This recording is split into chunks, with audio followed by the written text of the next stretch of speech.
Samantala, bukod po sa kawalan ng kuryente, nawala din ang linya ng komunikasyon sa mga lugar na tinamaan ng bagyong Yolanda, partikular na sa Visayas. At kaugnay nga po niyan ay makakausap po natin sa linya ng telepono si NTC Director Edgardo Cabarrios.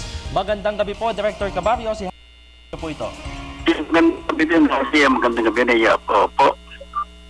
Director, batay po sa inyong initial na assessment, kasi I believe meron pa pong maraming lugar sa Visayas na wala pa ring signal ng cellphone. Gaano po ba kalawak yung lugar na wala pa ring signal o di po kaya yung mga hindi pa din nakokontak?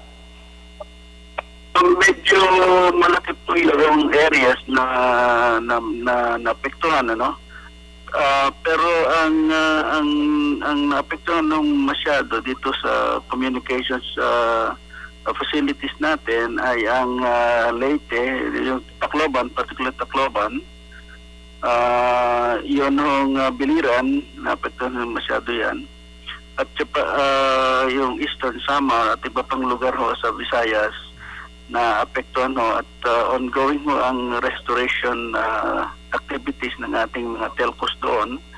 Meron po silang sineset up ngayon ng mga temporary communication facilities para magkaroon ng contact agad doon sa mga areas na to.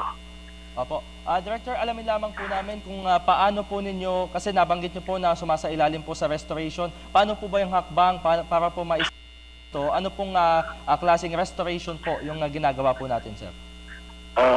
Meron doon sa mga areas kasi meron ng existing doon bago dumating yung bagyo. Meron ng mga crew sila na naroon sa lugar, pero mukhang malaki ho yung pinsala, kaya kinakailangan na magpadala sila ng mga additional teams at mga equipment na dapat ipalit na po doon sa mga luma. Sa mga naroon, hindi naman ho luma, pero mga narong naapektuhan. Lalo na ho yung nalubog ho sa tubig dahil sa storm surge, dapat yung palitan yung equipment doon. So, yun ang ginagawa po nila. Opo. Director, nabanggit po ninyo na yung mga luma po papalitan at saka nagdagdag pa po kayo ng mga additional team. So hanggang kailan po kaya mag-e-exist itong problema nga po sa signal at sa komunikasyon? Kasi marami pong napeperwisyo nga dahil hindi naman po natin may iwasan pagka may bagyo, hindi po imposible na mangyari ito. Well, i-clarify ko lang yung mga equipment na nasabing luma, yung mga existing po doon. Hindi po luma yung equipment doon. Yung naapektuhan ng storms at nabasa po ng salt water na kasi hindi na ho magagamit yun.